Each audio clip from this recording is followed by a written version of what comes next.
दोस्तों, सीरियल कुमकुम भाग्य में आ चुका है अब तक का सबसे धमाकेदार ट्विस्ट। कहानी ने ऐसा मोड़ लिया है जिसे देखकर आपके भी होश उड़ जाएंगे। आने वाले एपिसोड में आप देखेंगे कि शिवांश प्रार्थना के सामने हाथ जोड़कर खड़ा हो जाएगा। उसकी आंखों में आंसू होंगे और दिल से निकलेगा सिर्फ एक सच, मैं तुम्हारे साथ जीना चाहता हूँ, तुम्हारे साथ रहना चाहता हूँ। प्लीज, मैं ये डिवोर्स नहीं लेना चाहता। जैसे ही शिवांश यह कहता है, पूरी कहानी पलट जाती है। तभी अचानक बुआ माँ वहां आ जाती हैं और गुस्से में चिल्लाती हैं, ये नहीं हो सकता। लेकिन शिवांश अब किसी के दबाव में आने वाला नहीं है। वह सबके सामने साफ साफ कह देता है, मैं प्रार्थना से प्यार करता हूँ और उससे अलग होकर नहीं जी सकता। यह सुनते ही सबके होश उड़ जाते हैं। सबसे बड़ा झटका लगता है सोनालिका को। उसने तो सोचा भी नहीं था कि उसकी सारी चालें उल्टी पड़ जाएंगी।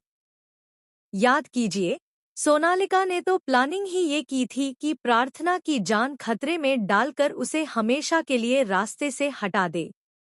लेकिन किस्मत ने खेल बदल दिया।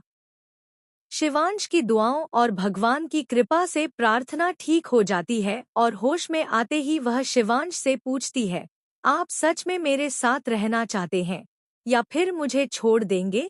उस पल शिवांश कुछ कह नहीं पाता और मंदिर जाकर भगवान से गुहार लगाता है, भगवान, अब मुझे हिम्मत दीजिए। मुझे अपनी बुआ माँ से और सबसे सच कहना ही होगा। मैं प्रार्थना के बिना नहीं जी सकता। और दोस्तों, बिल्कुल वैसा ही होता है। शिवांश सबके सामने दिल खोलकर कह देता है, मैं प्रार्थना के साथ ही जीना चाहता हूँ, उसी के साथ मरना चाहता हूँ।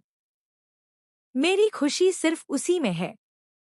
अब यहाँ पर सबसे बड़ा ट्विस्ट यह आता है कि बुआ माँ, जो हमेशा शिवांश के फैसले के खिलाफ खड़ी होती थी, इस बार चुप हो जाती है। यहाँ तक कि जब सोनालिका बीच में बोलने की कोशिश करती है, तो बुआ माँ उसे भी रोक देती हैं। क्योंकि अब उन्हें भी समझ आ चुका है कि शिवांश की खुशी सिर्फ प्रार्थना में है। तो दोस्तों, आने वाले एपिसोड में आप देखेंगे कैसे शिवांश और प्रार्थना का रिश्ता और मजबूत होगा। सवाल ये है, क्या सच में अब दोनों हमेशा के लिए एक हो जाएंगे? और क्या इस लव स्टोरी से शुरू होगा कुमकुम भाग्य का सीजन 2?